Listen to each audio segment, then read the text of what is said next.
All right. So we started off Start a new SmackDown tonight. podcast. All right. All right. SmackDown was a good episode tonight. We started off with Brock and Roman. I'm gonna leave you on the line, Brad. You want to talk? Or are you hanging up? Yeah, I'll call in. I'll call back in like once you're like All through right. a little bit. All right, man. Bye, I'll bro. talk to you later. Thanks, Kyle. All right. So, and then when I repost this, I'll just cut the beginning of this shit out. So anyway, Roman Reigns does a promo, opens the show. Cole and Mcafee are putting over him how he's been the champion for 564 days. All right. Cole tells McAfee that he must apologize or he may be fired. They're talking to us about how Roman is super confident now. There's a different version of Roman Reigns we've ever seen. So Reigns is in there. He's talking about how this is the first night that he's going to see Brock since he smashed him and bloodied him up at MSG. And while Roman's doing this promo, we got the crowd going crazy. And then we have Heyman over there next to him with the Usos. Heyman looks a little bit nervous. He looks like he doesn't, he's not comfortable. So eventually Roman stops his promo and he's like, what's going on, wise man? What's the matter? So when Paul Heyman ends up getting the mic from Roman, he very nervously says, actually he's very excited. And he says, guess what? Brock Lesnar's not going to be here because his plane had difficulties getting out of Saskatchewan. And he had the emergency land 4 hours ago, and he's way behind. He's not going to get here. So Roman Reigns, he looks joyful. He starts putting himself over about how he's in God mode. He's, unstoppable. No man can stop him. Then it looks like Heyman is trying to temper him down, and Roman keeps saying, what? Heyman says that Brock has landed and that he's on his way to the arena. Roman kind of freaks out and he says, I thought he wasn't coming. Heyman freaks out too. And then Roman tells him, you're going to take the rest of this one home. Meaning he's taking the promo home, throws the mic to him, ditches the ring with the Usos and heads to a black SUV. They're getting in the black SUV. And then we see Brock Lesnar in a forklift with a big old smile on his face, hauling ass towards the SUV with the fork sticking out, rams the SUV, lifts it up. They come back from a commercial because they went to a commercial right when it happened, of course.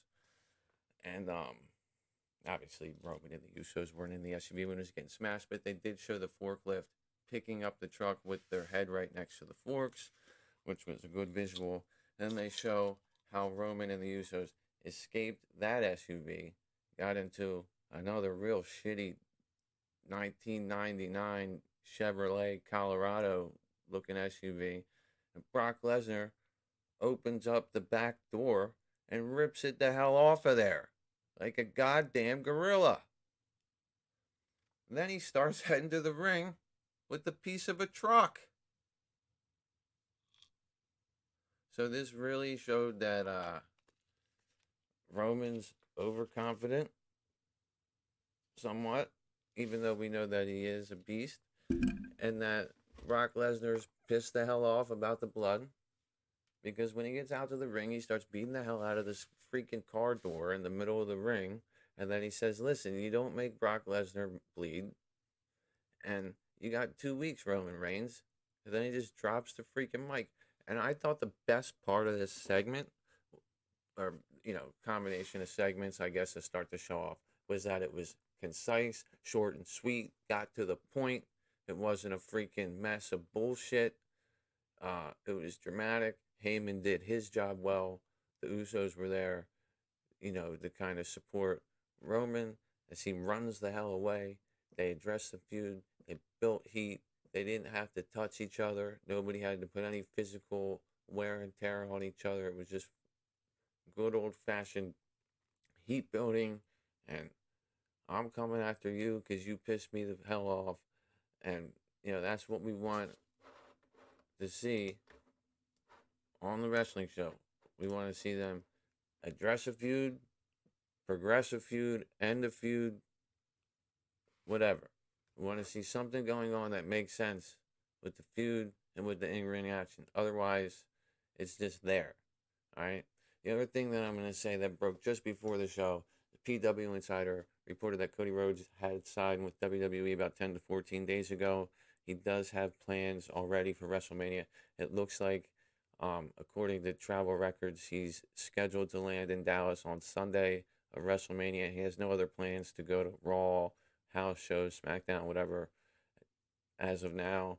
So, just so we don't have to worry about this anymore, we don't have to worry about Seth Rollins having an opponent. We don't have to talk about Cody Rhodes. He's coming WrestleMania Sunday. That's when that match is happening. We'll see them play off Seth being freaked out for the next couple weeks, probably, unless they just don't care because they know everybody knows now. I don't know. But, so, moving on.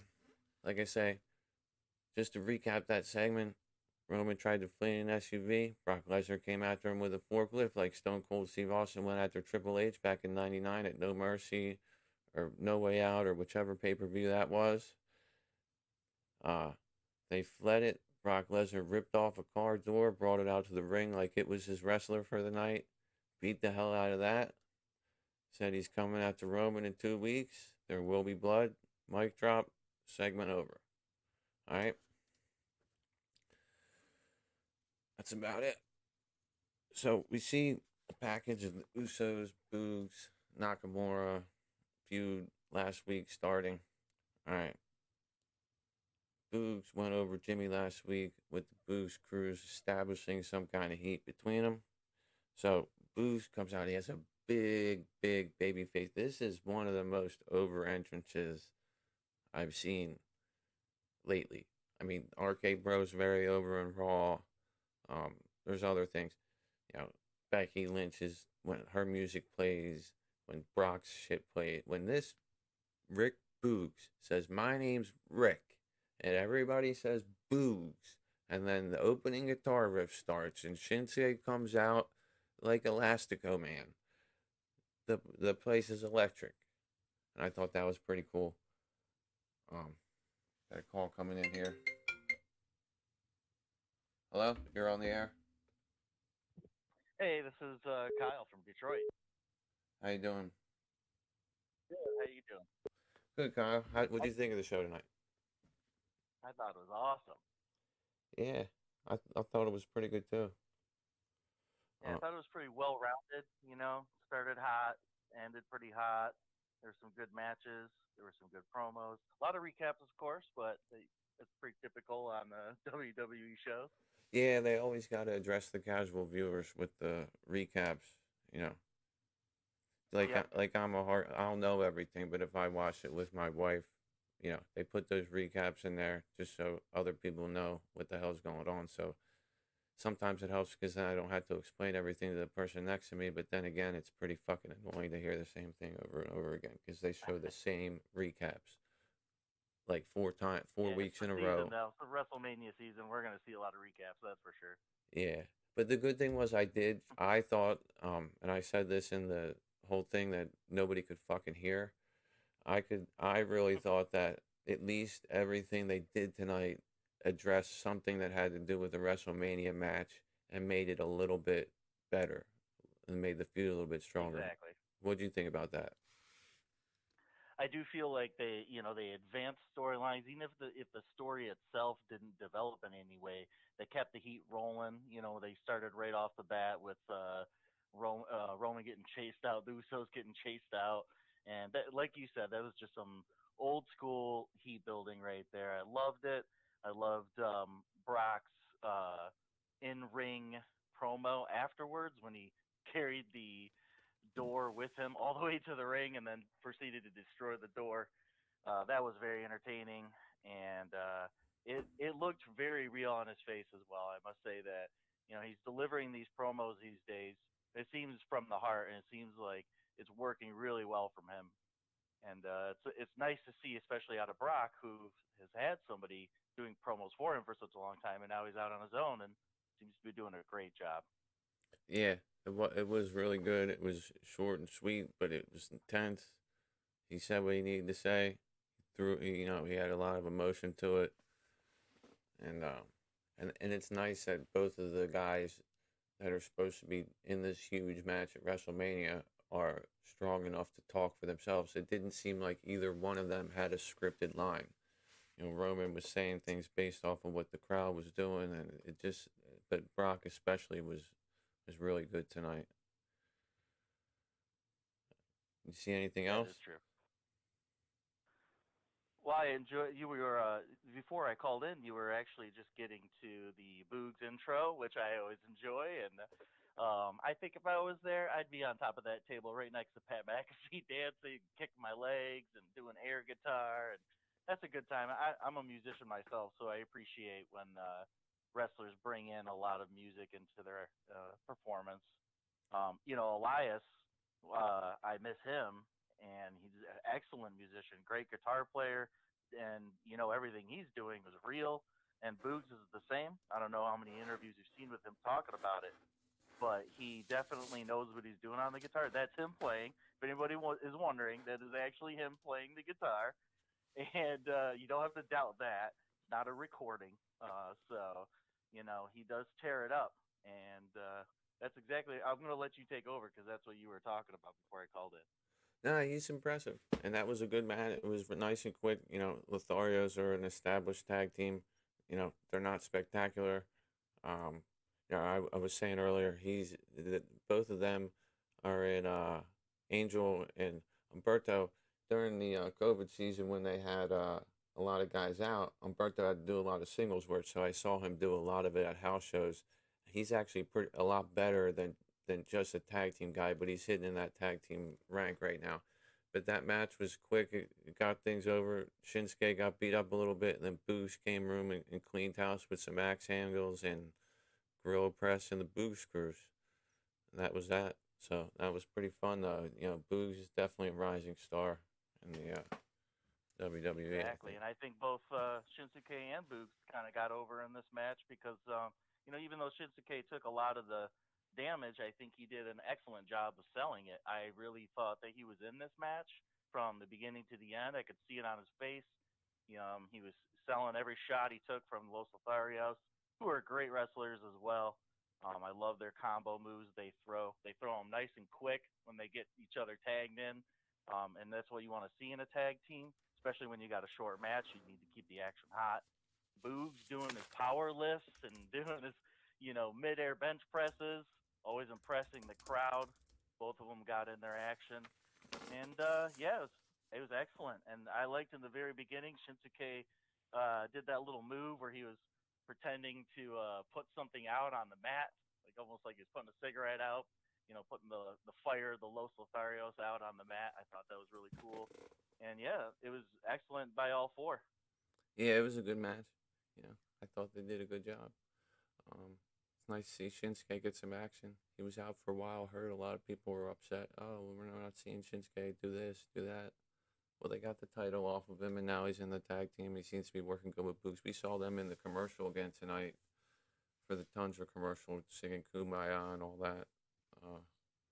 I think they're going to ride a Tundra out to the ring at WrestleMania. Yeah, what do you think of that? Do you enjoy those commercials? I mean, it's the one thing I do like about it is I like seeing two people kind of and knowing that they're doing something else and they're in a tag team together, but they're actually friends on the outside, so that's kind of cool. Do I need to see it? Yeah. Not really, but it is what it is. I guess a commercial with them's better than a commercial with fucking Matthew McConaughey or something like that. You know what I mean? Oh, you said it, definitely. I'd rather see a car commercial with people I enjoy, people entertaining me. I live in Michigan, and there's car commercials are like every other commercial is a car commercial here because that's all we do is sell cars in this area. We're the Motor City. So I see a lot of car commercials, and I'd rather see a couple hilarious wrestlers doing their thing than seeing Joe Schmo trying to sell me on discounted, GMCs. So Yeah. much more entertaining. And it is what it is. It's a TV commercial, but like you said, it's better than most other TV commercials. So Yeah, exactly. So next up was Drew McIntyre and the Viking Raiders. You have anything on that match? Well, I think I was saying it a little bit in our chat earlier. It's just a little strange things that get changed up. When you were saying that originally they had Madcap as part of the match, and they changed it to Shanky at the last second. And things like that happen. And I was asking if there was a serious reason behind that, and just more curious as to why that happened. I don't know if you had any more insider information, but yeah, I like seeing Shanky get thrown around. It's quite impressive to see such a big guy get tossed around by Drew McIntyre and such. and So that that it was entertaining, and it is what it is. It's short and sweet. and that might be part of it too. Is that they, like I said, they might want Madcap to be outside because they know that part of the finish is for Corbin to run away from McIntyre, and Madcap makes more sense for Corbin to run to than somebody like Shanky or nobody. So they had to have somebody out there for him to run to and sort of had numbers on McIntyre, so McIntyre didn't chase him. Um, but also it could just be Madcap's been wrestling all week and Shanky hasn't, so they decided to throw Shanky a bone and put him on there, but still have Madcap. I don't know. And all I heard was that Shanky was originally the one who was just supposed to be ringside. Madcap was in the match, but then when it was shown to us, it was shown to us different. But that happens all the time. Like a couple weeks ago, Right. it was supposed to be Sasha Banks versus Carmella, but it ended up, or it was supposed to be Sasha Banks versus Zelina Vega, and it ended up being Naomi versus Carmella. Yeah, I don't know. But it has the same effect, I guess, in that case, because they were doing with the tag feuds, which I'm about to get to. What do you think about what's going on with that? We got, originally we think we're getting a three-way, now we're getting a four-way. The match was slow, was methodical. Then we see Ripley hit the senton. We go to commercial, we come back, we get a hot tag. Sasha Banks comes in there, hits a meteor, near fall. Liv Morgan gets it, or Rhea gets a near fall with the riptide. Then we see Sasha Banks and Naomi run amok a little bit. They hit a moonsault, frog splash, and a split-legged moonsault. Then we see Liv Morgan break up that pin. Rhea Ripley's on the top rope. They're trying to do a double superplex, and we get to see a Tower of Doom spot. I'm thinking that this match is going to be like that match we saw on Raw with the RK Bro and Alpha Academy and Owens and Rollins the other week, and then Baszler and Natalya come in and ruin it. And it's like, man, because they had a good, they were demonstrating that they can have a good match. I think that was part of the point here. Obviously, part of the point all along. Commentary's putting it over about how Zelina thinks Carmella's a weak link because she's always, strapped to Corey Graves, costing them matches. And then we have these two who've never fought each other go against each other, I guess, to give them some history. And then we have Baszler and fucking Natalya come in, do a run-in, and according to Sonya Deville, that earns them a spot in the Fatal 4-Way for the Tag Championship. I mean, what?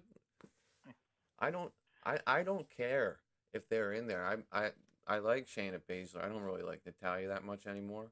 But I'm fine with them doing this. If they can figure out a way for all of them to work together and do it, good. But why does doing a run-in and causing a DQ mean that they should be in a match for the championship? Right. And it's just another example of how Sonya Deville keeps getting to abuse her power within the system, and she just gets to do whatever she wants, basically, and kind of make up her own rules in her own matches. Well, so she's definitely playing the heel manager correctly, I'd say, by breaking the rules. Yeah, it's funny because I didn't even realize for a second. I mean, I realized it, but not right away, that Naomi's in that match. And really, we haven't seen an end to their feud. We saw them do the tag match Elimination Chamber, but when has it ever been decided that Sonya and Naomi are no longer in a feud together, And so... Right, and this might just be a little additional, part of their feud, which I like. I like the tie-in. If that's the reason why they had Sonya do that, is I saw you do something evil to Naomi, so you come in and beat her up a little bit. I like that, so I'm gonna, I'll throw you a bone. And what I was kind of hoping, to be honest, I was kind of hoping I saw Baszler break an arm or something. That's kind of what I was hoping to see, since I didn't want to see anybody get written off TV, of course, which is what happened in previous times. She broke a couple arms, but wanted to see her come in and do some of her classic submission holds on some people and get in some serious damage on them. And they did get some in, but I was kind of hoping Baszler went off the deep end a little bit. Yeah, they haven't been doing. I mean, they haven't been booking her as a freaking killer like they used to. So that's a little disappointing, because I always thought that she was. I thought that she was going to be someone who got at least eventually up to the top and was a champion. She's sort of been hovering around the same spot, ever since she got wrapped up. Yeah, she's kind of played the lackey role to a lot of people recently. Yeah. Naomi's lackey, and now she's just. Or, I'm sorry, Sonya's lackey to beat the hell out of Naomi whenever Sonya wants to. And Nia Jax is lackey. And she helps Nia Jax get fired by breaking her arm. But we digress. I do want to say that this was a great match, though. It started a little slow, and by the end, I was on my feet. I was enjoying every fall. Same here. It was an excellent match. All of them can wrestle. They all proved it. They all got in their shots. They all got in some great moves. I thought even Liv Morgan got in some really nice moves in this match. So yeah, I would love to see all of these wrestlers wrestle again. Yeah, I thought it was a really good job. It started off methodical. They traded blows. Wasn't stupid. And Ripley, like I said, hit that senton. They gained an advantage. We go to a break. Don't really know what happens at the break. Come back. They're down. They hit the hot tag. And it was like fireworks after that. It's like I said, I thought it was going to be a classic women's tag match. And then freaking Baszler and Naomi come in and ruin the whole thing. But Baszler and Natalya. But it is what it is. I mean, they had to get them into that match. I'm going to try to add somebody to conference call here. But yeah, they had to get them into that match, and they had to, I guess, oh, shit. You back on? I can hear you. All right. For some reason, it held you for a second. All right, so we got Pat McAfee. He's got to apologize to McMahon, or go back, talk to McMahon, finds out he's got to apologize. The Theory comes out talking about how Monday nights he starts watching something on TV and inspired him, made him feel great. It was what he wanted to do when he grew up. Went and played football, came back, Michael Cole called him, could get his dream job, comes in, and he finds out from McMahon when he's backstage that he will lose his dream job if he doesn't apologize to Theory. So, Theory trash talks him a little bit. McAfee says, hesitates to say he's sorry, and then basically says, I'm sorry for beating your ass. I'm sorry that you're a punk bitch. I'm sorry I'm going to kick your ass at WrestleMania and all that. I thought that was good, because up until this point, everyone's saying, why the hell are these two guys fighting? Now they got a little bit heat between them. And, there's a reason for Vince McMahon to be pissed off at Pat McAfee now. And obviously, by proxy, also Theory's doing Vince McMahon's dirty work, I guess. Do you like this one? Yeah, I liked this. I liked this segment because it added a little bit more dynamic to the feud, rather than it just being Pat McAfee getting a chance to wrestle at WrestleMania and Austin Theory as his opponent, just because he is Vince McMahon's protege. It added more to it. It added more depth to Pat McAfee's character, and it added more fire between them. And I absolutely loved the two lines Pat says, I'm sorry for kicking your ass last Friday, and I'm sorry for you being a douchebag. I loved that. That was was fantastic, and the way he delivers it was fantastic as well. I can't wait to see him in the ring more. It was great. Yeah, I thought it was a really good segment. Brad and I were talking the other week. We were saying maybe that they say, well, Pat, you're going to lose your job over this match. They make the match over his job. But the fact that they didn't do that and they just made him apologize and just made it as a heat building thing shows me that they might have Theory winning this match. Because originally I thought Mcafee would definitely win. But I don't know. At least there's some stakes here, and at least there's some, logic behind it, Right. But I definitely thought that I thought McAfee delivered his promo great. He got the crowd fired up, and then everything else. Yeah, he seems very comfortable doing that. Yeah, he did that. Theory came out, everything like that. I liked the way he teased the sorry and all that. And it was like kind of cool how they sent him backstage and then did some other stuff because it left you wondering what the hell is going on back there. What are they gonna do? So I thought that structuring and I thought the pacing of tonight's show was good. There was like 5 matches and some promos, and they went through them, and it didn't ever feel like what there's too much of something at one time. I think 2 weeks ago when I did the push up with Brad, they had the opening where they did like it's a real old opening. Remember a couple weeks ago, Brad? I got Brad in here now. So remember a couple weeks ago, Brad, where their opening was, they're backstage, they interview everybody while the music's playing, and they kind of tell them what they're going to do in their match tonight, and it kind of is a different kind of opening than they normally do. It's not just an opening promo of Roman Reigns in there or whatever. That was what they used to do in the 80s with Saturday Night's Main Event, and I like the way they do that because it helps set up what to expect that night. They haven't done it since, and they probably won't do it for a while. But my point is that helps set you up to what to expect for the pacing, not knowing what the pacing is.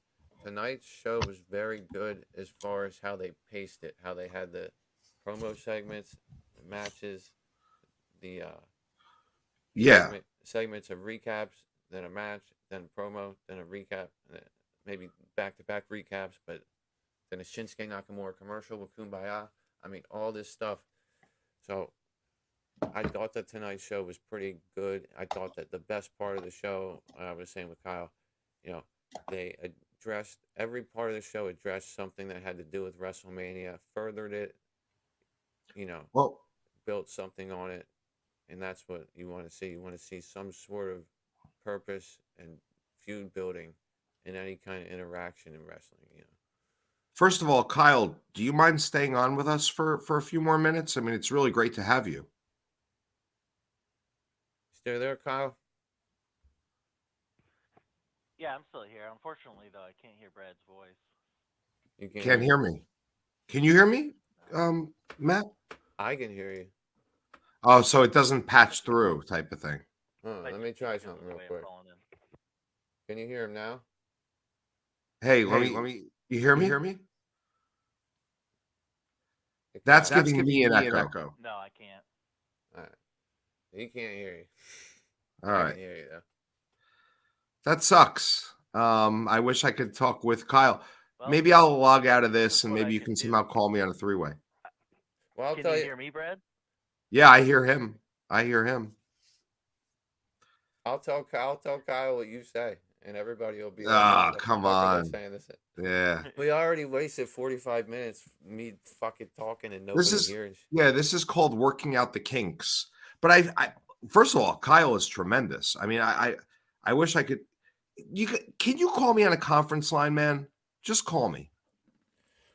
Well, listen. When I pick it up and try to conference call you, it ends up putting him on hold. After you pick up, is there a way to merge the two calls? Yes. Then it will say merge or something. Or it should. I'm gonna try that. All right, Kyle? All right, let's try it. Okay. All right, get out of here, Brad. I'm cutting you off. Sorry, folks that are watching. We're just trying to make the show a little bit better for you. Where the fuck is he?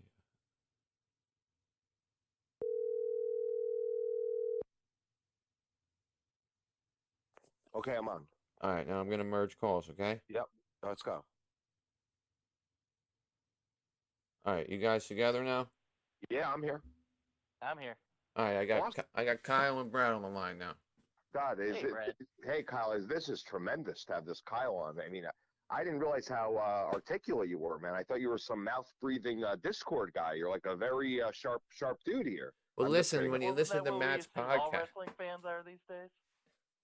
what'd you say? I said, isn't that what we assume most wrestling fans are these days? Yeah, man. I mean, look, I mean, this is a sophisticated group we have here. I mean, even Matt, you know, who does the WWE podcast, whatever people think of him, there's no doubt that he's a very smart and articulate guy for sure. And you know, we're all, I think, pretty smart people. But I really, you know, first of all, I really enjoyed listening to you guys talk, and I just wanted to get on. One thing that you guys were talking about, how much, you know, you love the Boogs entrance and everything, and I think I heard Matt say this earlier, maybe when his mic was a little lower, but boy, is that guy beloved. I mean, seeing that guy come into the ring and seeing the whole crowd when he was doing, hey, yo, hey, yo, hey, yo, it was a little different, and they were just doing it with him. It didn't matter. He could have told them to say anything, and he would have done it. They would have done it. So I thought the Boogs thing was like the best part of SmackDown. And when they said Roman and Brock collide, that was not a kind of that was a very purposeful choice of words, because they did collide with a forklift in between them. Hey, Brad, keep talking. I'll be right back. All right, guys. Yeah, I mean they collided with a forklift between them. That shit was funny, man. Yeah, and it was a great. crazy, but it was an interesting choice of word that they collide, and they never, you know, obviously they did that purposely, but it was very interesting that that was kind of the choice of what they did, Kyle, right? Yeah, and I do have to give it to the video crew, getting the correct angles and timing the video footage correctly. So obviously nobody was hurt or in danger during this, because if you put a forklift through the side windows of a vehicle, there's a strong chance you're going to hurt the occupants. So I'm glad that obviously nobody was hurt during the filming of during the making of this film. But they did an excellent job cutting to it. No doubt. And it was interesting the way, you know, obviously they had taken Roman and the Usos out of the car, put the forklift through the car, put them back in the car, and just did a clever way of cutting it. But Right. it was, you know, it's funny. All I was thinking is there's this amazing, and you're in Detroit, I guess, or Michigan. There's this amazing car shortage in the United States, and they just trashed like a $100,000 SUV for no reason. No, not in. No, I mean you can find junkers anywhere you want, of course, but that is a beautiful brand new vehicle. It's a shame to see something get damaged. It's so nice. I know. I kind of felt bad. I was like, damn. I was like, you know, my lease is coming up. I need a brand new. I have a Jeep Grand Cherokee that I drive, but I want a new one. And they basically tell me they don't have anything. Like, we have nothing, no inventory. And I see this car destroyed, and I'm like, man, that's a pretty expensive promo right there that they did. But you know what I did find interesting and very out of character was, look, you know, Roman was afraid. Like the whole like all of a sudden Roman's afraid of Brock. Like They've been pushing that for a couple weeks now. That Brock's under Roman's skin, and that, you know. Yeah, but afraid was never like the way they. Oh, Brock's here. I'm running. You know what I mean? Like it was just. Look, I don't know. Like I have no problem with it. I enjoyed it. I thought it was actually quite funny. A lot of the parts of it, like where Paul Heyman was praising how he handed the mic to Roman.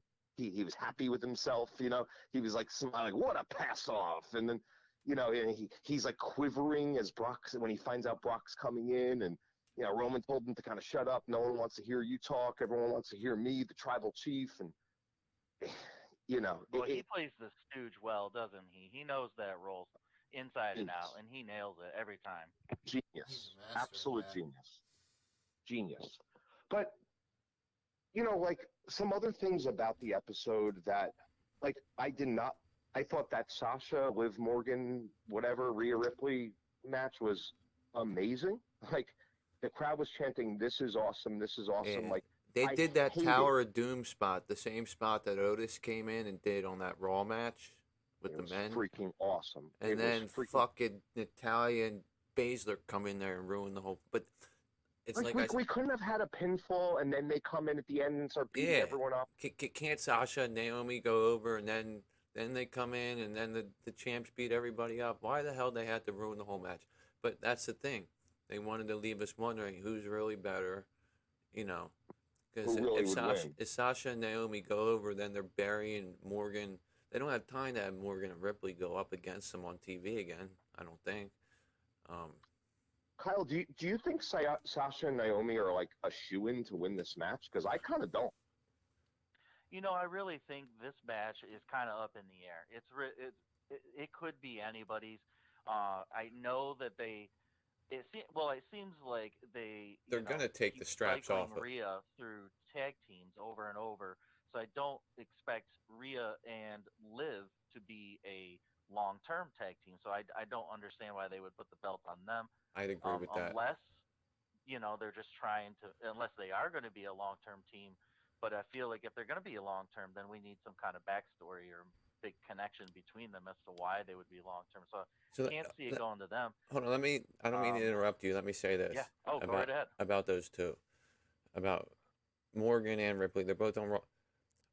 Both baby faces. We got Belair probably going to beat Lynch, right? For the title.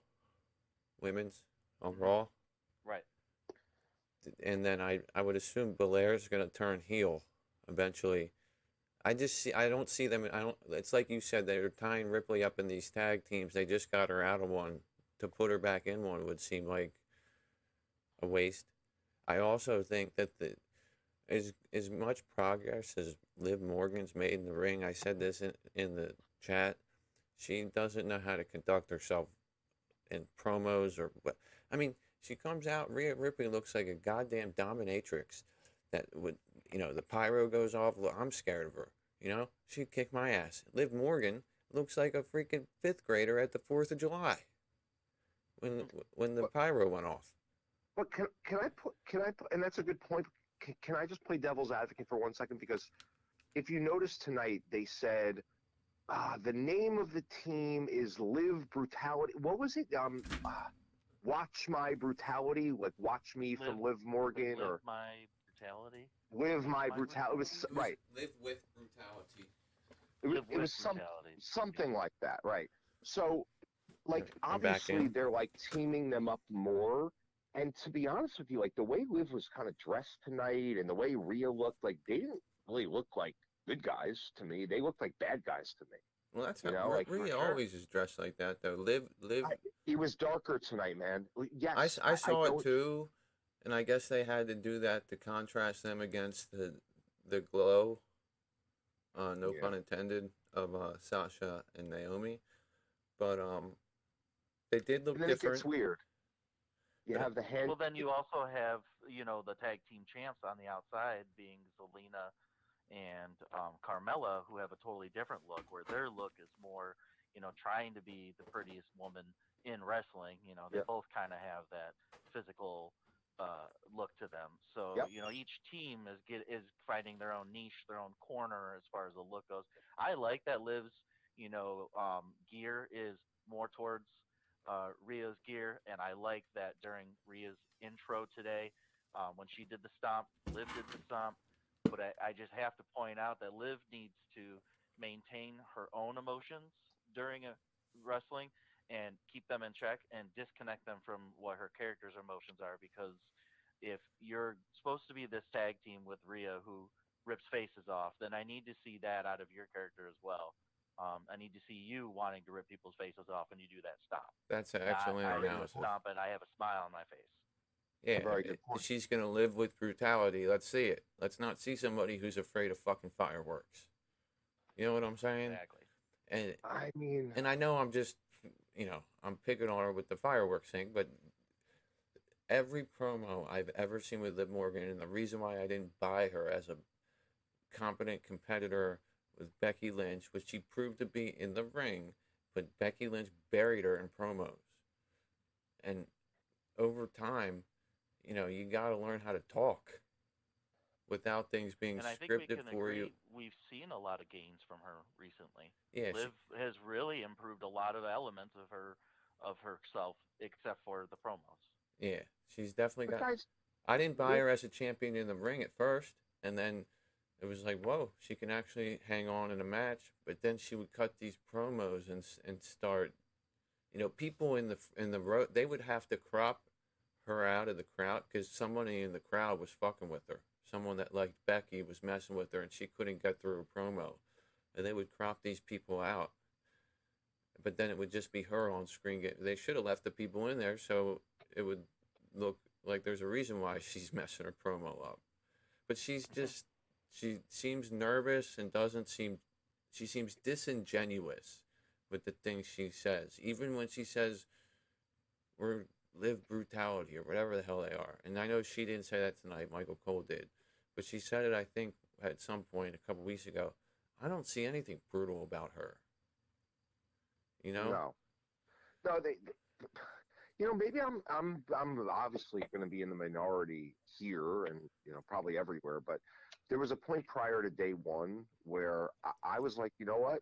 I think Liv's pretty convincing. I thought she was like pretty interesting and pretty likable and on the microphone and everything. Like I don't know. I thought she had something going on. I mean, I didn't think she was that bad. Like on her promos, I really didn't. The whole thing about the little girl, you remember that, the little girl who was crying, and how Liv wants to do something to put people like that little girl and to give them something to be cheer for. I don't know. I didn't think she was that bad, honestly. I think in a vacuum, not compared to somebody else, you don't notice that. And maybe not being exposed to people doing promos all the time and the purpose of them. But her promos, she didn't execute the purpose. Like, it just never seemed like she would say stuff and just start, like, laughing while she was saying something serious. And that's an indication of someone that's not nervous and doesn't have, like, any conviction in what they're saying, which means it's scripted, which means it's unauthentic, which means she's doing a poor job of portraying the character she's getting. One thing, I'm watching the NCAA basketball tournament right now, and the one thing I could say is I think I said this last time with you, Matt, I am really pissed that the WrestleMania is on the night of the Final Four, the Saturday. I find that to be, again, there has to be some crossover. There has to be. Like, there has to be a lot of people who are interested in the Final Four who are also interested in WrestleMania. Like, I find it a strange choice, and maybe I'm in the minority, but I don't know. That's why I think it's weird that they're putting both women's championship matches on Saturday. I thought they would load Saturday with matches that, aren't really of large consequence or aren't as big a draw or whatever. Wait, the Becky match is on Saturday? They have both women's championships on Saturday. They're back. I'm pretty sure right now the way that it's scheduled is for that Charlotte's match to be the last match and Becky's match to be second to last. Wow. Well, can I say one other thing to both of you? You were talking about the flow of the evening, and the one thing that I did find a little strange about the flow of the evening, and I agree, it was good, and it was like the pace was good and everything, but it was all men's stuff at the beginning. Like, they didn't have a women's match until like an hour in. Like, normally you'll give you like a man, a woman, a man, a woman, a man, a woman. What did it start off? It was the Roman segment. Then the second thing was Boogs and Nakamura. And then the third thing was Happy Corbin, I think, right? With Drew. Mm-hmm. And the fourth thing, what was the fourth thing? Why am I losing? That's when they had the intros for Sasha and... That was the fourth thing, okay. Yeah, and then after their intros, there was a series of recaps. Yeah. Then they went back to the match. Then they So- did a commercial during the match. So the one thing I'll say about that is the women's tag match was originally slated for way earlier in the night. I think in between the Nakamura and the Mcintyre bits, Nakamura That's what you Boogs, think. those authorities, and then McIntyre. Yeah, it was supposed to be there. So what happened? It seems Lesnar's promo was not supposed to be right after he ripped the car door off. That wasn't originally planned, but I guess they were like, let's do this, and then so he came right out, did his promo, and got out of there. Probably on the type of thing that he was like, the hell with this. I don't want to stay at this arena until 10 o'clock at night. And then Guys, how did he do that? How did he do that? they probably You know, gimmicked I it. They watched gimmicked the truck. footage. The truck had to Yeah, have I been watched the footage, and as they were taking off, the door just bent came off. behind Brock's body. So I don't know if it was necessarily him pulling the door off, as it was more he just was in the way and it broke off its hinges. Yeah, if it like legit broke, like shoot broke, then it was just him holding it, and it was the force of the car pulling away that busted it off. He didn't But rip that it would off. have knocked him down. That would have knocked him down. You know, I mean, I don't Him? care how strong you are. Yeah. I mean, don't you think a car door moving at I don't 30 know. miles an hour? I do not. There's that. Listen, when Brock Lesnar's in the room with you, rape is an option. Okay. Yeah. If I he might wants be to rape wrong, you, but he I will, believe it was and you a won't do anything back about it. door that he pulled off, right? Yeah, it was Wasn't it, that like, it was- back half door too on one of those crappy Yeah, so '90s pickup trucks. there's probably a chance that they had that rigged, to break easily for him. Absolutely, they definitely had that gimmick to break, just like they gimmicked the announce table for it to break when Charlotte Flair powerbombed Rousey onto it, Of course. which I thought was good. That the thing I liked about tonight too was that the major segments like the Rousey and Flair, the Lesnar one, and to some extent even the women's tag one with the run in and the beat down and the champs kind of standing tall because they joined in with the beat down, but then the stare down.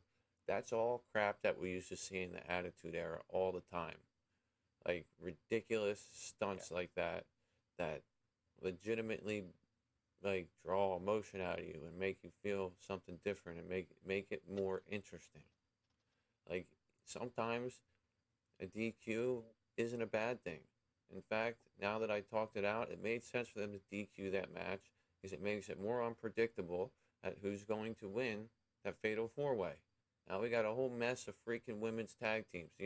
I'll tell you who's not going to win is Carmella and Zelina Vega. But those I other can tell you who else isn't going to win. Dewdrop and Nikki Ash, because they're completely out now. They have no shot. well, now. they're not a part of this. You know what I mean? But- I think But they were about to. They were kind of pairing them up on Monday night, if you remember. Kind of. I think A little bit. I think what they said is we're going to be in Becky Lynch's corner at WrestleMania. I think they have nothing assigned for them. I think that because they're heels, because they're both Scottish, they've paired them up, but they haven't started any kind of tag program with them. They're not ready for it. It's not a bad team. I like Dewdrop. Don't really care for Nikki ASH, especially in that gimmick. Like they're better in her old one, but I like Dewdrop, and whenever these tag belts get exchanged, I'd like to see Dewdrop with somebody make a run for him because she's never going to be a champion right now. Go ahead, Kyle. I would love to touch on these two, both separately and in particular, Nikki Ash. At this point, I think everybody would agree that they're sick of her character, and it's not really going anywhere. And I think we would also agree that we were hoping that her character took a little bit more of a change outside of just going from being friends with Rhea Ripley and being a hero to being somebody who's I guess, a psychopath and also a superhero. So she didn't really change her character too much except for just being a psycho. What I think would be most beneficial to her is if she removes that mask and removes that character and just goes back to kicking ass, just old school ass kicking. And she's got, if you look back at her previous wrestling before WWE, and even when she first came in, she's got great facial expressions. Yeah, She, in the middle of a match, can really sell being hit. She can really sell being angry and hitting somebody hard, and we don't see that with her mask. We lose it, and so she's feel like she's losing a lot of potential just by having that mask on her face. I agree with you. I mean, You know can what? see her do You know stuff. what, Kyle?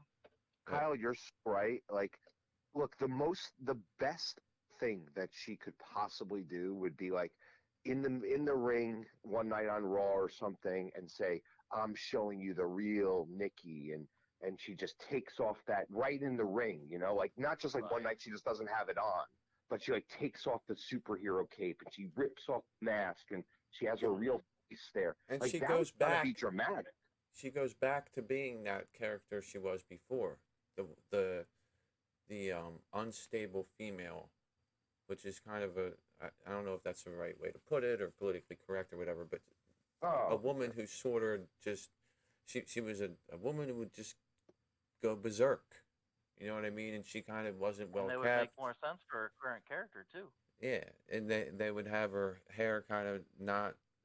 She didn't look like the rest of the women. You know what I mean? She sort of would have baggy jeans, you know, with the holes in them, a shirt. Her hair would be wet, not really, but and her name was Nikki Cross, and she was in NXT, and she, you know, she even was Nikki Cross at WWE for a little bit before she changed. But that character worked for her because she could get those facial expressions and those reactions over, you know. no doubt. And now, like, you'll see her get, you know, something will happen, and then she'll, and it's just Matt, like, Matt and Kyle, do you guys watch NXT on a regular basis?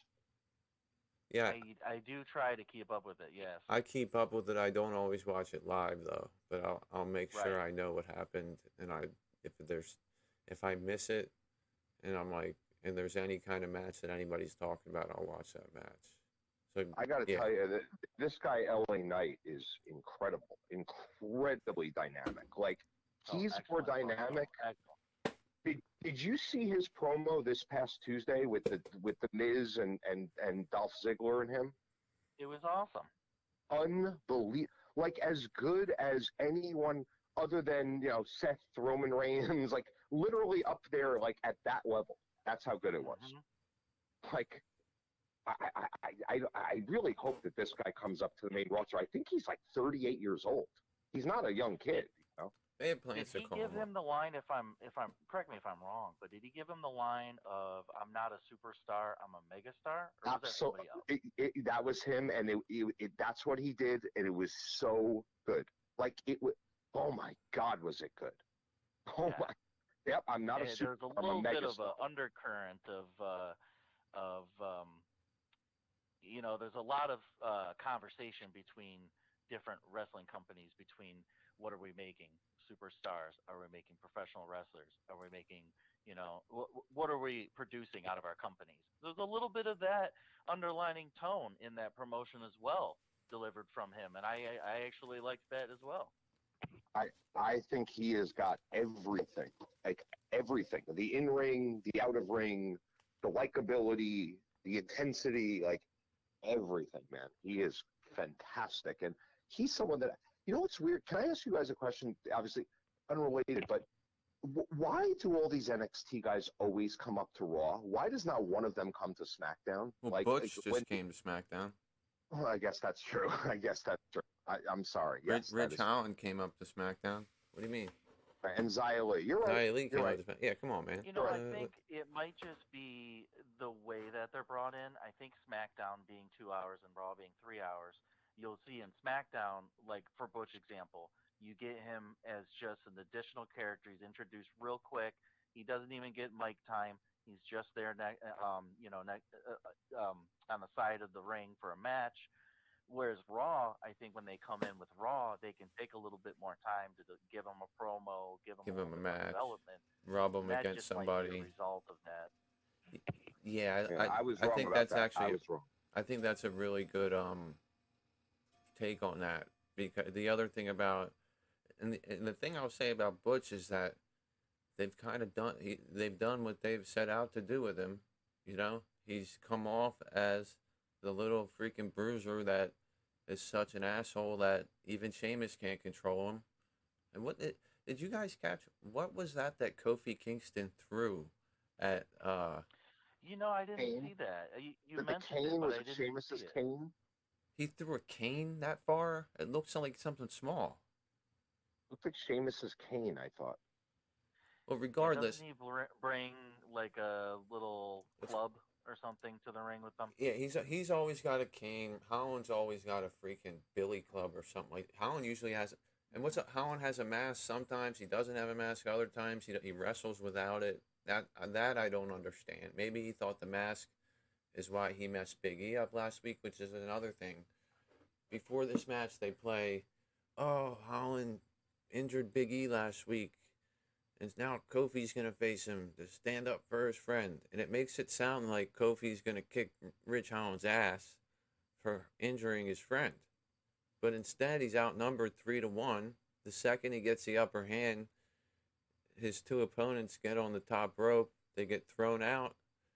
Then he throws whatever he threw, and then he gets the Northern Grip, and then 1, 2, 3. But I'm just saying, no comeuppance for Kofi. No Xavier Woods running at the end. We know he came back over the weekend. What's happening here? I wanted to definitely talk about this too because I was talking about a little bit in the Discord chat. I made Why use Big E's injury angle if you're not going to exploit it? Exactly. And I think when you say exploit, you could have done a couple different things where a couple different people could have got over in different ways. I feel like the way that they resolved this match didn't really give anybody any push in any direction or anything good. It got Butch. I feel like it got Butch over as a uncontrollable, and it basically sets him up as the next guy to face Kofi.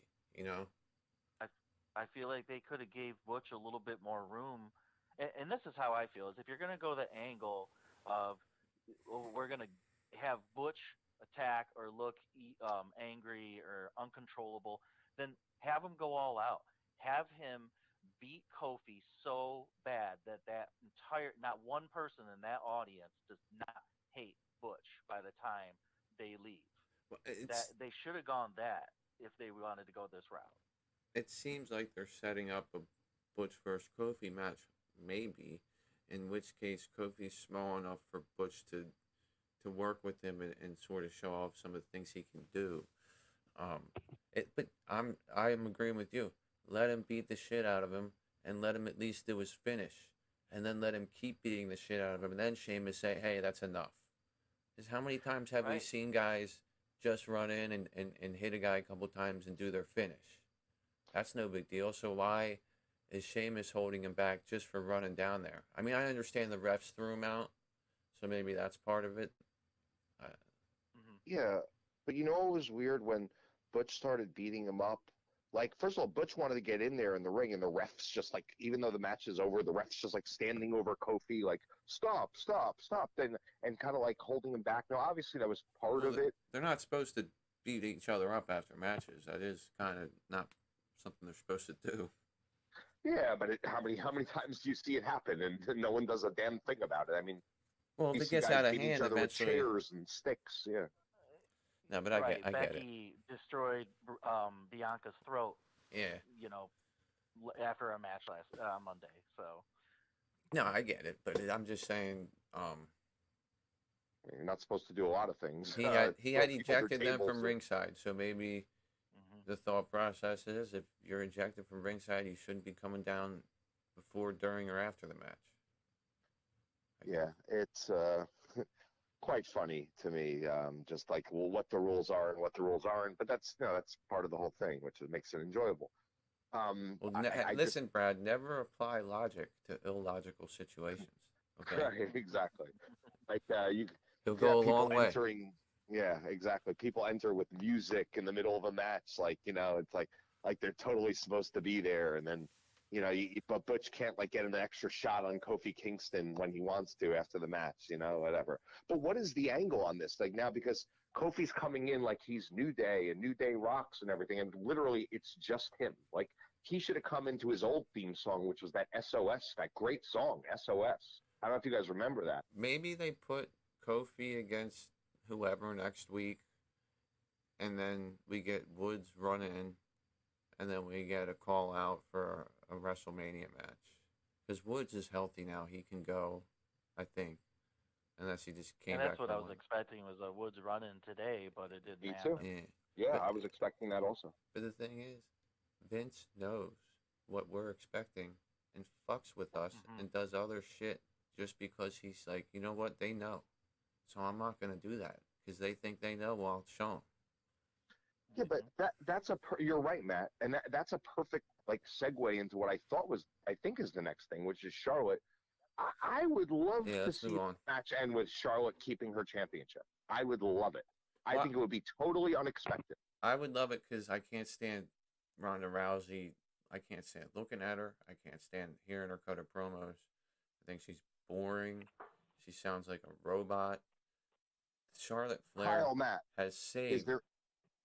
the feud, but the promos have been saved by Charlotte Flair, who I didn't like a couple months ago. I thought was boring and whatever, but she's added a lot of depth and a lot of color to their promos because Ronda's just so dull. Oh my God! I want to But you like her, guys- but she's so freaking dull. You know, the stadium the arenas go crazy when she comes out, and she puts them all to sleep. What is more probable, Bianca losing or Ronda losing? I think Bianca. Oh, that's a great question. I think Bianca losing's more likely. Yeah, I'd have to agree with that. Because Bianca Ronda's won just last too year. over. They brought Rousey in just to win this match, I would think, right? Exactly. Unless they brought Rousey in just to put Charlotte over and make. But see, they want Charlotte to lose that belt so she can win it back and claim to have even more title reigns, right? I think You just said Vince likes to fuck with us. What we think is going to happen. that's why I think there's no way that both challengers are winning the women's at what. There's no way that both babyface challengers are winning at WrestleMania for the women. One of them's going to lose. Belair won last year and has had everything handed to her on the road to WrestleMania. Elimination Chamber Gauntlet match, enters last, wins that so she can enter the chamber last, then wins the chamber because she pinned one person, and it happened to be Alexa Bliss, who hasn't even been seen since then. You're right. She left her in Saudi Arabia. Weird.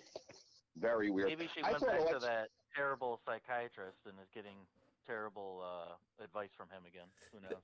I mean, seriously, like, why is Bianca Belair getting pushed? I mean, I understand she's athletic. Everybody likes her.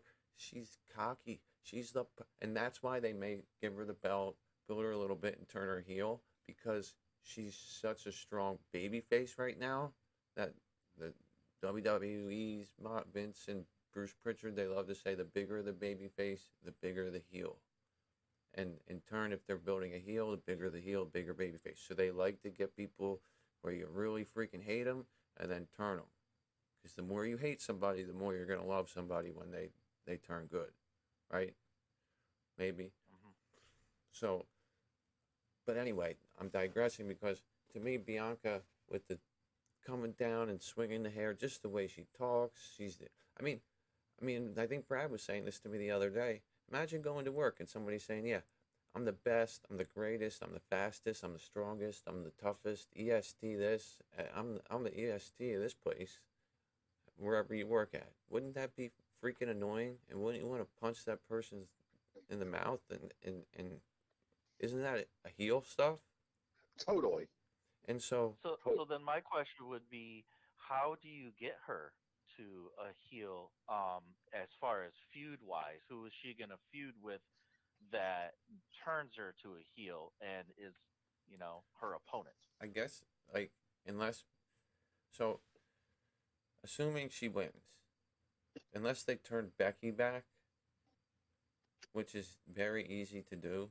All she has to do is say, "Oh, I don't hate the fans anymore," or something, because everybody loves Becky anyway.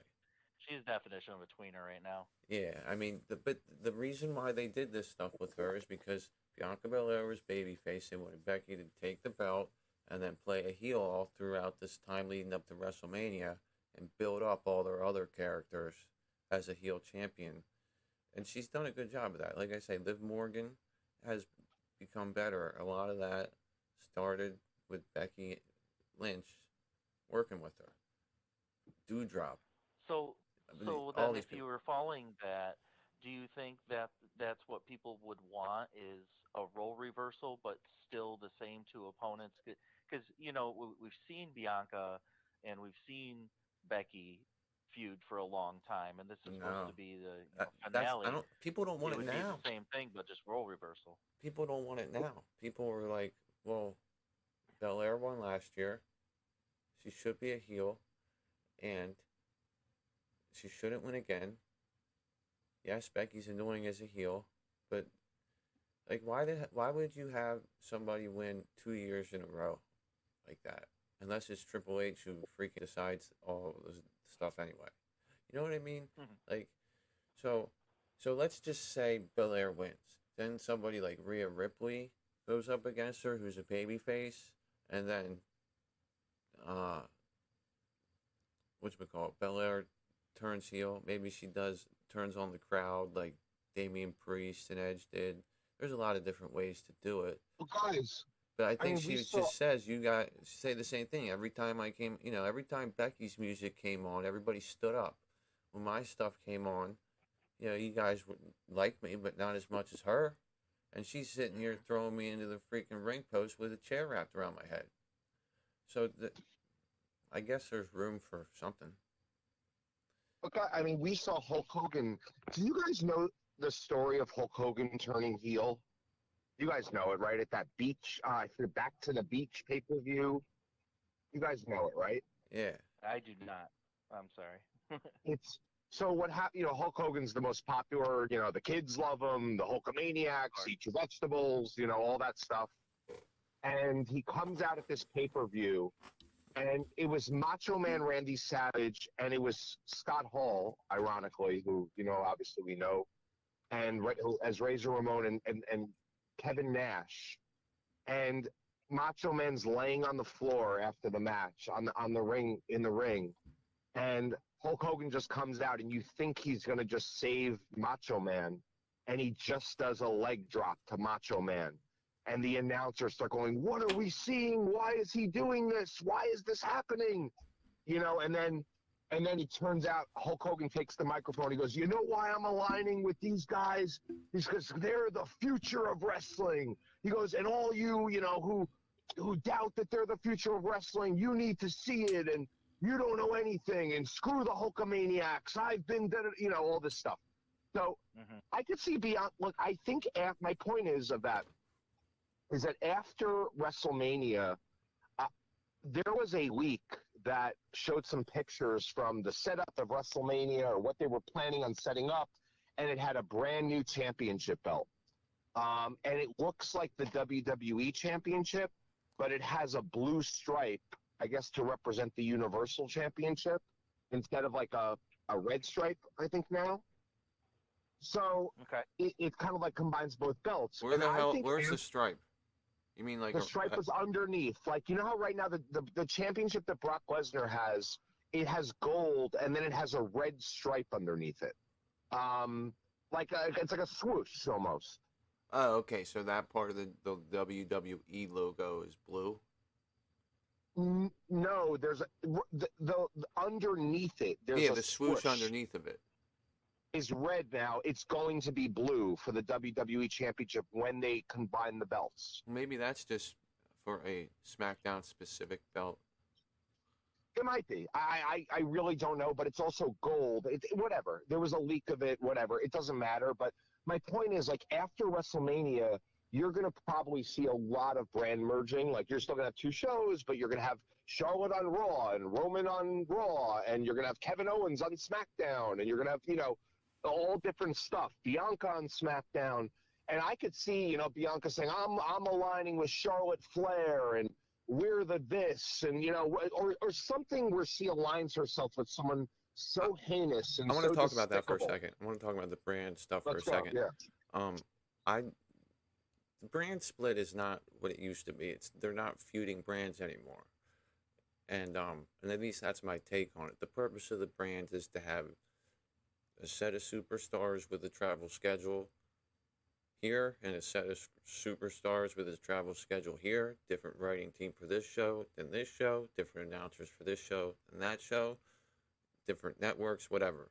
And if storyline calls for it, they have no problem with somebody coming over to the other show. Whereas, you know, several years ago when everything was run by GMs and all that crap, you know, you didn't go across brands. I think right now they're not leaning into that hard brand split story arch of everything as they used to, and I don't have a problem with it as long as it results in better feuds, and it is. I mean, the tag match with the women is certainly better if they have it going across brands. Roman and Brock would not be happening if it didn't go across brands. So, you know, I don't have an issue with it as much as I just see people say, well, Kevin Owens is on SmackDown. That's the end of the world. Or, you know, Rhea Ripley and Liv Morgan are on SmackDown. Well, they belong on Raw. The security guard should carry them out. Is it that big of a deal if they need to get that match in? No. You guys tell me. And I totally agree with you. I feel like they are doing a very slow change where there's not as much of a brand split, there's not as much of a feud, of course, and you're seeing the wrestlers move from brand to brand, and I'm perfectly fine with it because I feel like if there is no story of the rivalry, then there doesn't need to be a rivalry between them. If you don't have any story behind it, and I would just say with the caveat that they would stop saying things like, "This is the only time of year where you know people will match up from brand to brand." Don't say that because we know everybody that is watching knows it's a lie. Everybody that knows WWE knows that they constantly break their own rules as far as that. So I would just ask them to remove saying those kind of things and just rephrase it saying, this is one of the times of the year where each brand gets to prove themselves against the other. Something like that. Yeah, and I'm just playing devil's advocate, but maybe when they were saying that stuff, like around Survivor Series time, that was more of their approach, and they've gotten away from that since then. I don't know. But to your point, they've always made exceptions to their own rules for whatever reason. But I just wonder if things are going the way they're going, if at next Survivor Series we're going to hear the same statements about that. But who knows? Right. It wouldn't be a surprise if we did. I mean, Yeah. back when No, it it was wouldn't. back when it was in the early days of Survivor Series, you would see Hulk Hogan pick a team and Macho Man pick a team, and or Andre the Giant pick a team, or whatever it was, and you would just kind of have like just a great match, and like that's what it would kind of be. I think it'll be like that. But when I went to the SmackDown in Connecticut at Mohegan Sun, it was it was the one that Seth Rollins came out on to challenge Roman Reigns for the first time, and the crowd could not believe it. It wasn't just that Seth was there. All the people around were saying, what the hell is he doing here? What the hell he's on Raw? He's on Raw. Everyone. So it was really interesting, and that's when really we started to see it break just a few months ago really hard when Seth came out for the Royal Rumble, to face Roman. Right. And I think that's something that WWE is aware of, and I think that's why they make statements like this is the only time of the year that the brands will face each other, because they know that they will get a reaction from the crowd, and that's what they're looking for in the end, right? That's what we're in the business for, is to get the crowd to pop, to get people interested, to get people talking and intrigued by what's going on. So everybody that watches wrestling on a regular basis is aware of the rule breaking because wrestling is, in essence, we're telling a story. So what is a better story than breaking the rules? Yeah. Who wants to hear all the rules get followed? That's not interesting. You're not going to have very interesting matches or storylines or characters if everybody's following the rules and playing everything down the middle. So, kudos to them. They know what they're doing when they say that stuff, and we react to it accordingly. Yeah, and then they say it at that time, and we all think that it's the only time they're gonna. I mean, we don't all think that, but they're certain people might think that, and that's their point. They're trying to advertise that as something special, but at the end of the day, um, I agree with you. If the rules are there, but if they want to follow them, they do. If they don't, they don't. And as long as it results in something that's worth watching, and there's a legitimate heat and logic and a legitimate feud going on, a legitimate story, then sometimes going against the grain helps. And it's definitely not, it's certainly in any case, not something that I'm going to harp on. Oh my God, they didn't adhere to the brand split. Oh my God, But Sonya the Deville didn't perfect do the same thing 2 weeks in a row, so she's inconsistent. It is what it is. It's a freaking TV show. It's not real. well, even if you noticed your reference to Sonya Deville, like she was the one who came out on Raw this Monday night, and she said, "Oh God, what? When did she come out during Raw and say something? She Am I she wrong?" came out and she made the KO and Rollins match official, which is the other thing I was gonna say. Not important, but we haven't seen Pierce in like 2 weeks. Yeah, that's absolutely true. But getting back really quick on the Survivor Series thing, I have said that I've thought this for a long time, and this is one thing I wish I could work for them for a day just to suggest this, to say, listen, the Survivor Series is in November. It's clearly like not that important right now. There's no stakes on anything. You want to give it stakes? Let's do that. Let's have, someone pick a team captain. You could do the 5-on-5 matches, and whoever's remaining at the end, if it's 3 people from one team and they're the only 3 left, they get choice of Royal Rumble entry spot. I Like mean, that would make so much sense. they used to listen. Survivor Series used to be like, if you go back to like Survivor Series '90 or something like, there'll be like 5 Survivor Series style matches where there's teams of 5 people and they're elimination style and all that. But over the years, it's evolved into something different. Um, Well, isn't that a good idea though? Like no- the Royal yeah, Rumble's right after that. there's a ton of good ideas, but at the end of the day, we're dealing with we're dealing with a company that's got all kinds of other um, ideas, and you know, um, so you never know what the hell's gonna happen. I mean, look at what happened. Look at the tag match for WrestleMania. All right, it's like Vince is sitting there. He's like, oh, well, Liv Morgan, Rhea Ripley, tag team. When was their last match? Never. Okay, first time for everything. WrestleMania. Shayna Baszler, Natalya, ever worked together? No. All right, good. They're in the tag match, championship, WrestleMania. You know what I mean? So sometimes there's things that materialize that where we're thinking and thinking logically based on what we think and where things should go, they have other ideas for whatever reason. Yeah, I want to touch on that real quick too, and just say that that I think there's a lot of talent, especially on. I think there's a lot of talent on the SmackDown roster that they don't have enough time to give them what they need to really show their talent. I mean, just in that women's match alone, all 4 of them deserve their own time to shine, giving promos and having feuds with separate people. But they're currently matched up in a 4-way tag team championship match, which it's great to see them all involved, but it doesn't develop their characters in any way. So it's almost kind of like they're just doing this just to give them something to do because they have so much talent and they just don't have enough time to give everybody a fully developed storyline and things like that. Whereas obviously on Raw you have a little bit more time. But what I want to say about the women especially though is they are knocking it out of the park with the time that they are given. They are taking every moment to give great promos, to give great matches.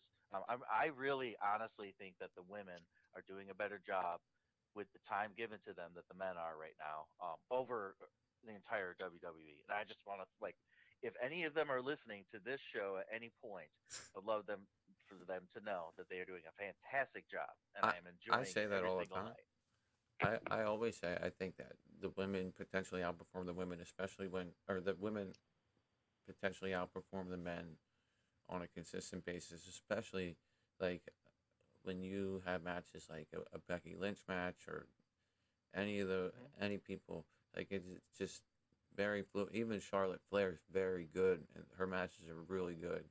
She messes up a couple things, but it's just She messed up her promo today. She said, I had to write it down because it was really funny.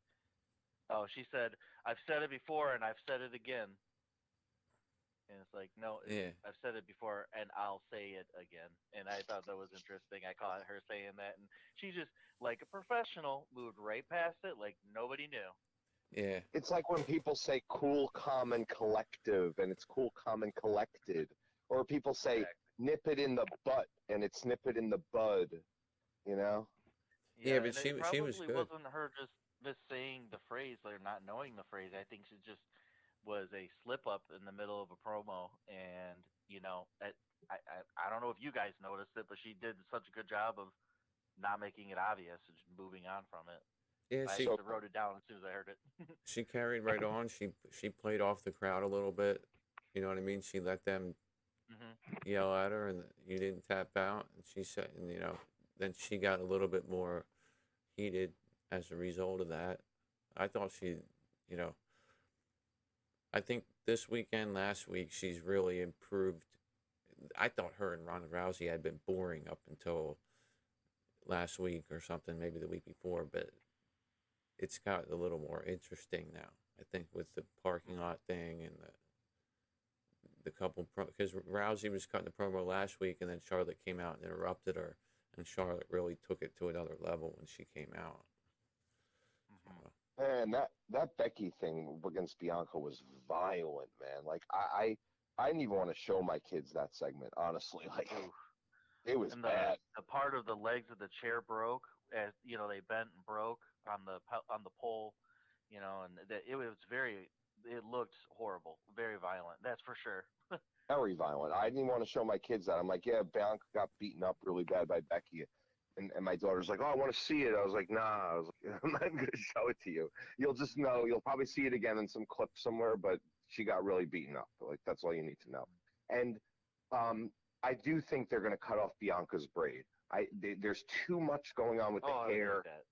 Oh, it's terrible. But there's too much going on with the don't touch the hair shirt that Bianca was wearing, and the hair and the whipping the hair. Too much. Unfortunately, I have to disagree with you, and this is why I would disagree. I think too much.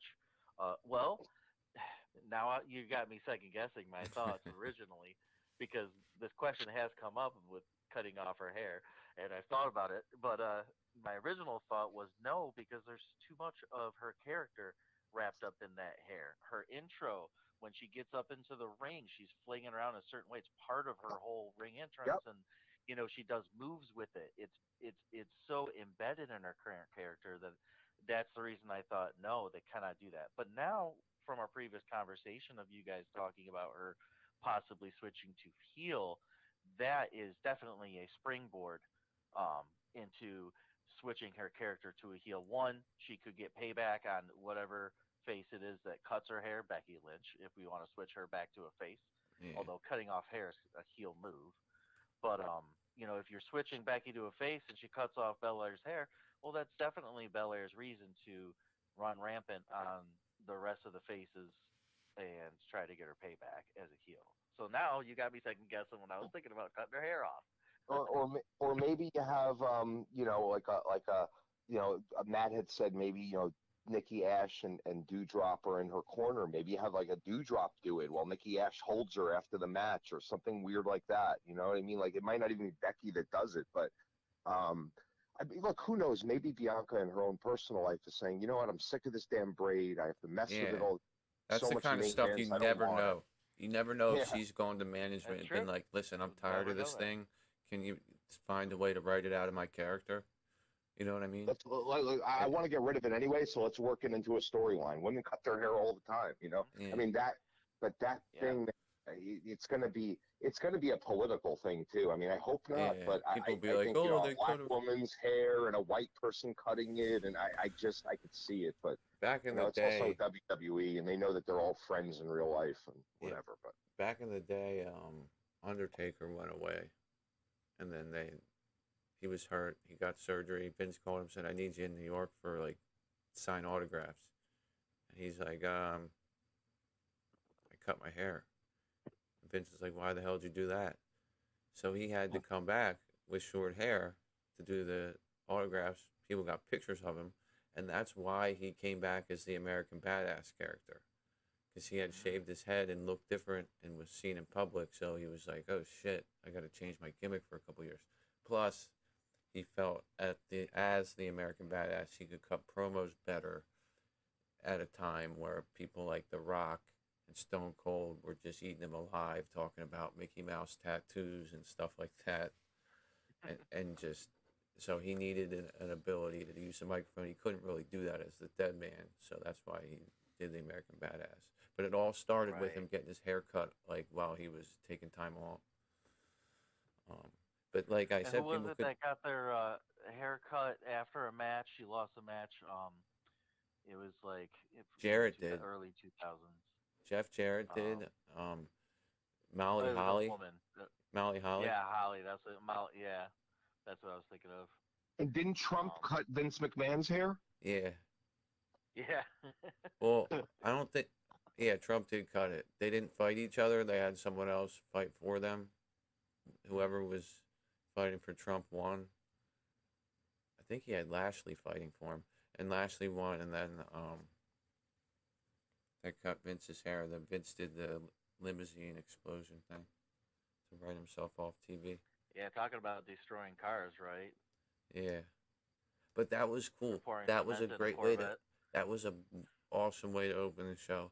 They open it with the Mhm. biggest star, then they show him running out of there, and they have Brock Lesnar driving a freaking forklift. And I thought that they were only going to show him running into it, make sure they didn't show anything else, so we didn't know that Roman and them weren't in the car. But then they showed them sitting in there with the forks through the window, and they were like, "How the hell do we get out of here?" And then they showed the ripping off the car door thing. So I think that they kind of went over the top with that one. I liked it. Yeah. Crazy Yeah, and I episode, think guys. we were talking about that. I think when you stepped away, but just the way that they shot that, where they cut real quick to where it looked realistic enough that he was shoving a forklift in there without hurting anybody or putting anybody in danger. It was very well done in that manner. Yeah, it's definitely pretty well produced. One enjoyed it. quick thing too, going back way off subject here, but going back to the promo with Corbin and Moss, the Happy Folks with Jinder, it was interesting to see Moss tell the joke. Yes. And Corbin was serious. Everybody was dead to that joke. So that is a nice development in their potential feud. Yeah, that's interesting you say that, because I was saying earlier, and I'm sure I mentioned in the chat too. It was interesting to see Corbin more serious, more. It was nice to see him acting like a badass, kind of. Didn't laugh at Madcap's joke. Well, he So- didn't like it because it was making fun of him. Right. Yeah. And And I feel like he's made jokes in the past that have made fun of him, but I can't really remember any. But usually he laughs no matter what the joke is. yeah, So and now to he's see like, I him don't have kinda time just for not that. even react. Yeah, exactly. Well, I So think they it's show pretty that clear he's that serious, or they Moss show is- he's scared. Go ahead about Moss Moss. is going to turn into against him probably at WrestleMania, I would imagine. Mhm. I mean, is there any match that's more obvious who's going to win than that one? Well, that's the Right. problem, man. There's too many obvious things, and I'm still really excited about it. Don't get me wrong. There's too many obvious. Drew's not going to lose. Probably Bianca's not going to lose. Probably Ronda's not going to lose. Probably Roman's not going to lose. And there's many others too, like that. Probably the Usos aren't going to lose. I would love to see Boogs win, but there's so many obvious things that there. The What do you guys Usos think could of lose, that? man. The one Uso contract might be up. The one with the DUIs and all that. They might need to get the belts off them. Jimmy? Yeah. Didn't Hmm. he might need a they might I don't know.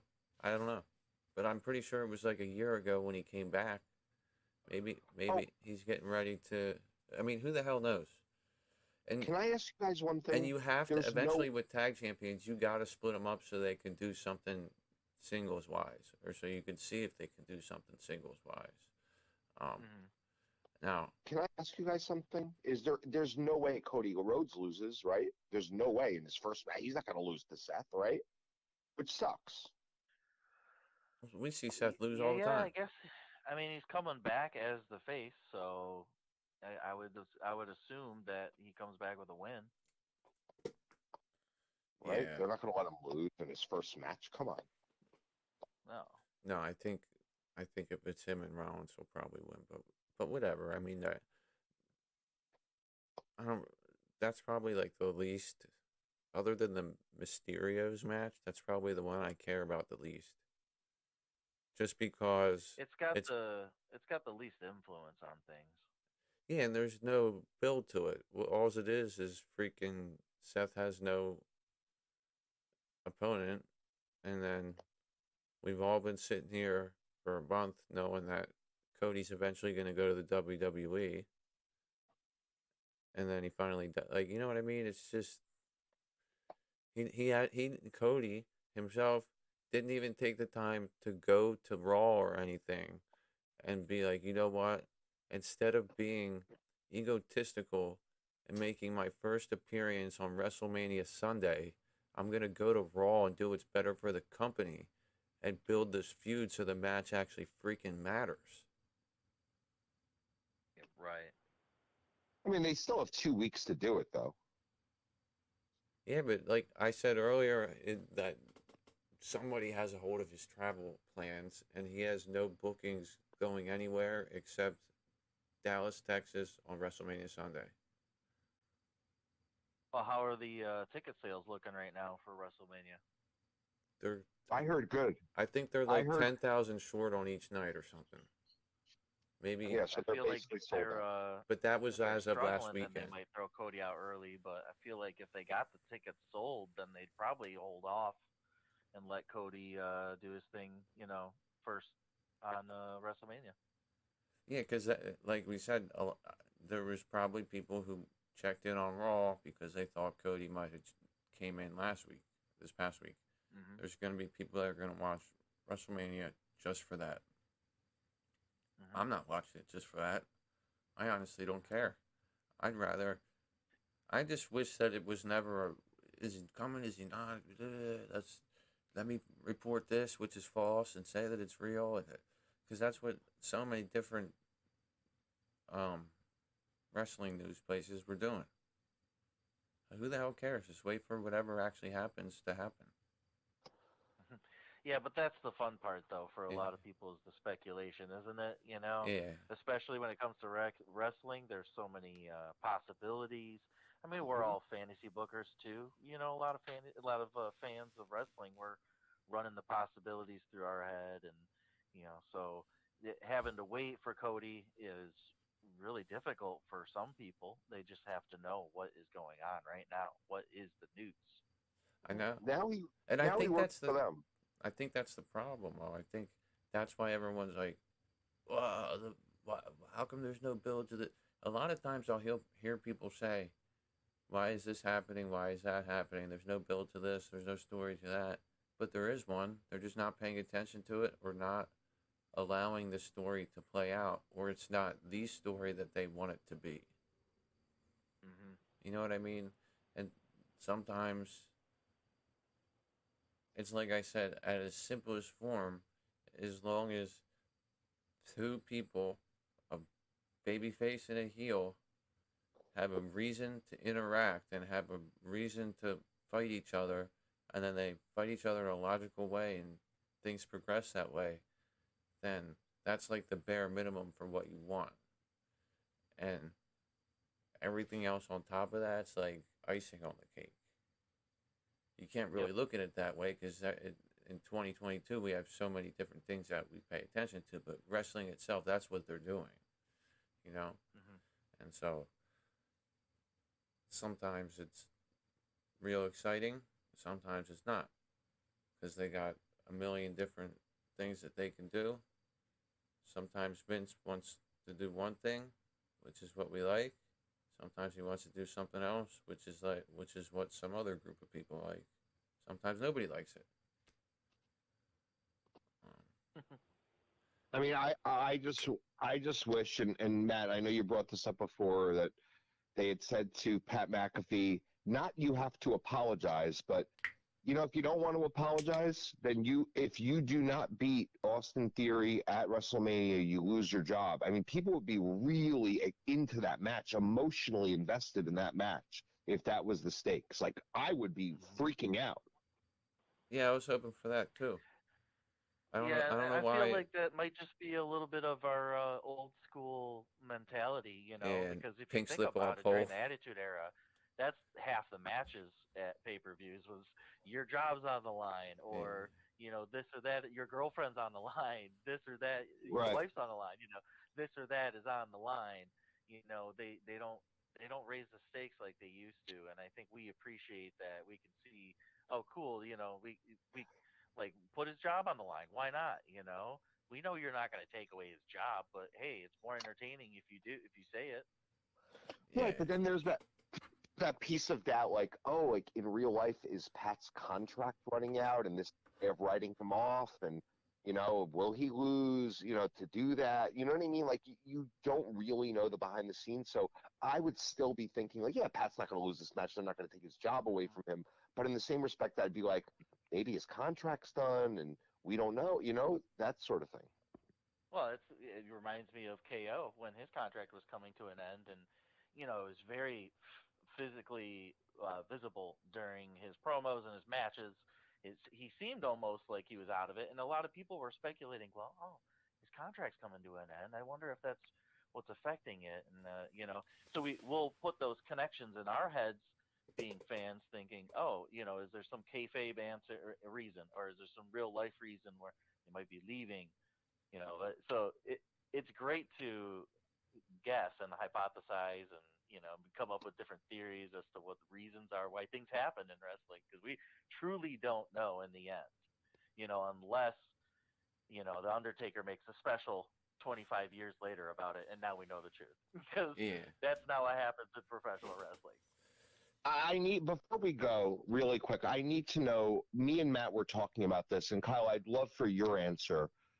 Is there any way that Roman does not win this match? Is there any way? Because I don't know. I'm pretty sure, but So let me take this one first because I know Matt is going to have a much more logical answer, and it's going to sound a lot better coming after my answer because I do have a little bit of doubt as far as Roman Reigns retaining. And the reasons are there's been a lot of just little signs that make me feel like I know he's signed to a long contract, but I feel like after this we might see him go away for a few months.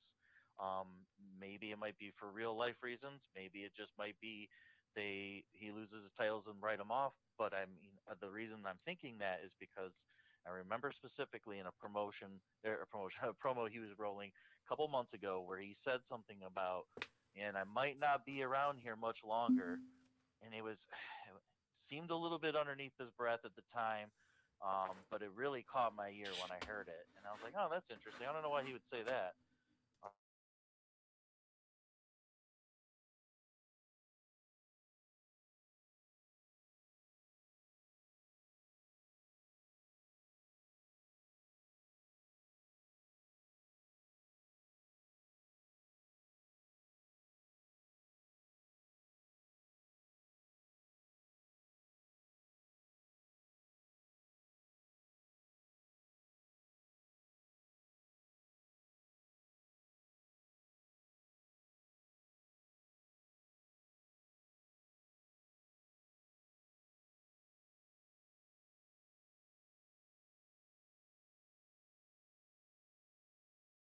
what happens after that? If he wins, what happens? If he loses, what happens? So on and so forth. And so if Brock takes those titles off of him, um, Brock could run amok for a little bit.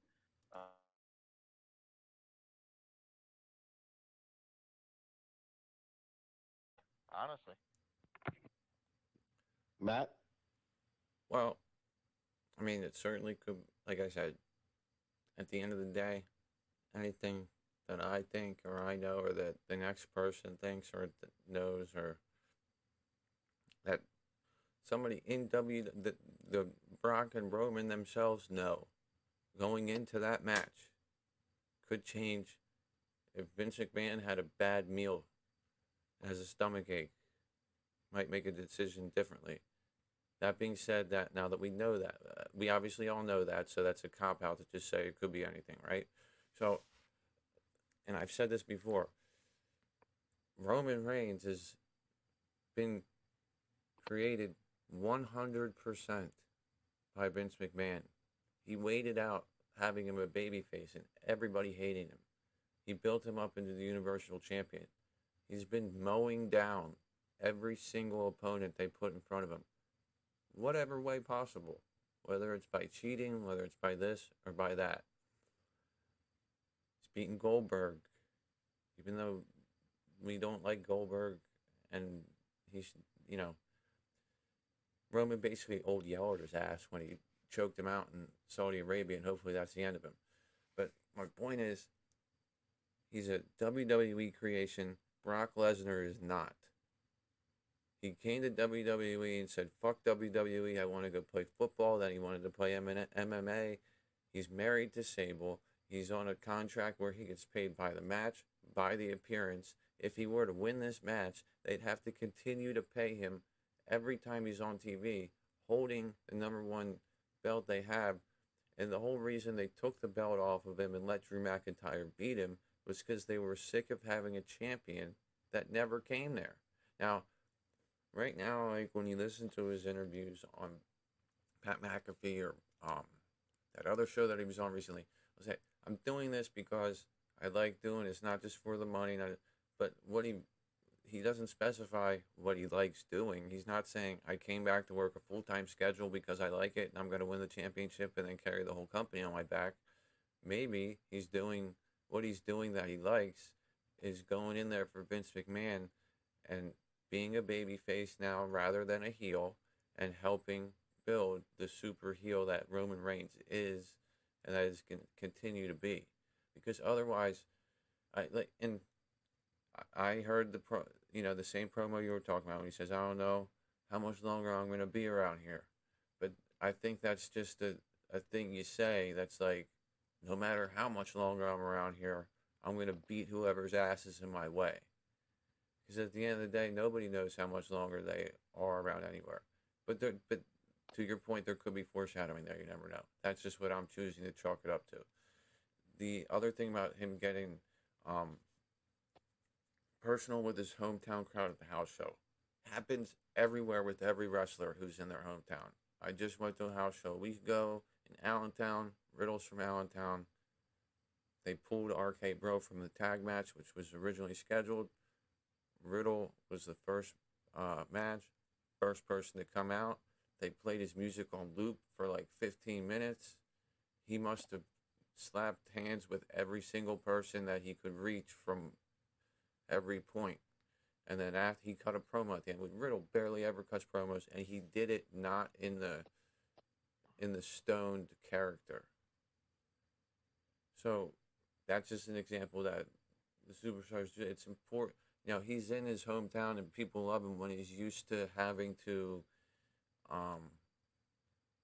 in dark matches and at house shows, Roman Reigns, if everyone in the chair is cheering for Roman, he'll tell them not to tag him into the match to make the crowd wait longer. He's like, the hell with you guys. I'm not listening to everybody. I don't want you to like me. If everyone says get a table out, he'll lift up the apron, pull the table halfway out, look up at you, and then throw it back in. So that's what he has to do. That's what he does to be that character, 200 other nights out of the year. And so that one night in front of his hometown, him breaking that character, I don't see it as a foreshadowing as he's going to quit.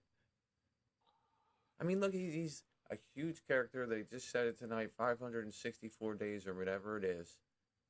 You beat Brock Lesnar in a way that you never beat him before. They're really pushing Brock as the more dominant force in the feud with all the promos. With Brock will do anything. He'll get in the forklift. He wants his blood. Blah blah blah. Roman can only do it with the Usos. With Heyman doing this and that.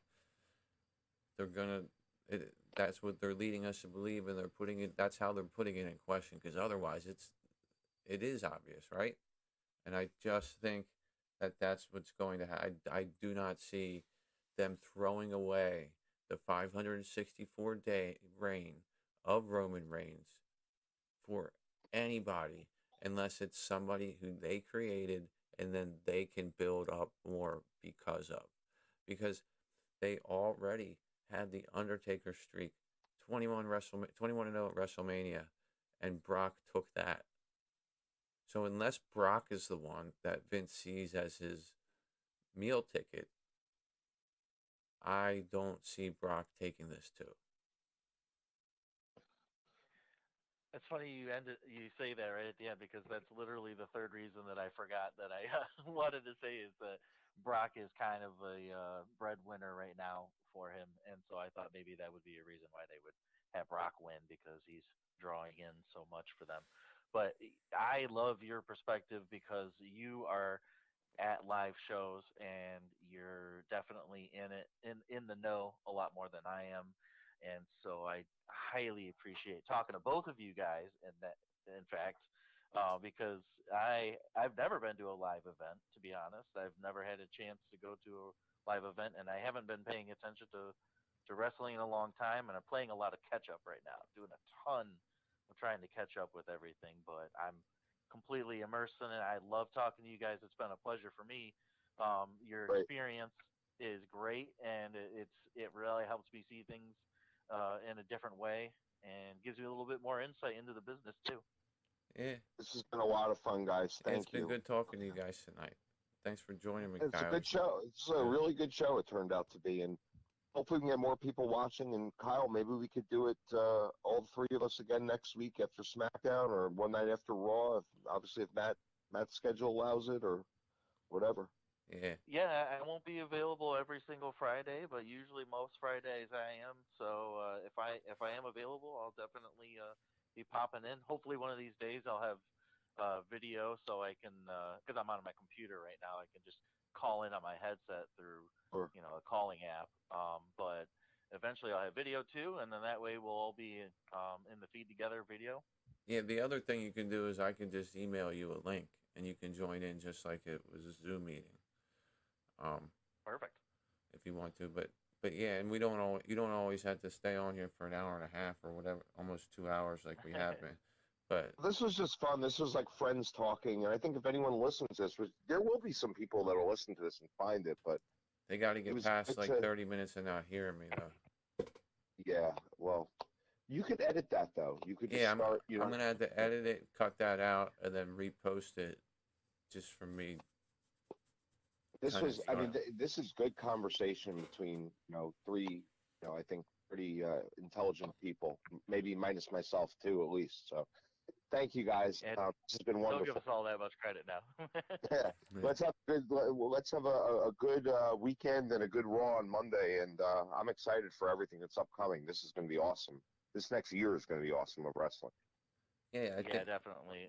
They're definitely, like I said, by tonight's show, they're banging on all cylinders, trying to get things set up for WrestleMania, progress in their feuds in whatever ways that they can, good or bad, which is nice. And I think that they're going to expand on that after WrestleMania. Once they get out of the pigeonholes that they're kind of in with WrestleMania, then they can kind of expand better. But I like the direction they're headed right now. Good evening, guys. Great show. Yep. Guys, take care. I'll catch you later. Guys. Have a good night. Hey, guys. All right. See ya. All right, guys. So that concludes Beyond the Mat, Episode 4, WWE SmackDown Post Show for March 18th, 2022. I'll be back with you guys definitely for Raw. I'll fix the technical difficulties. I'll repost this one without the beginning. Shit happens. Thanks for joining me. And like I said, make sure you subscribe, hit the bell for notifications. Always hit the thumbs up. And catch you guys later.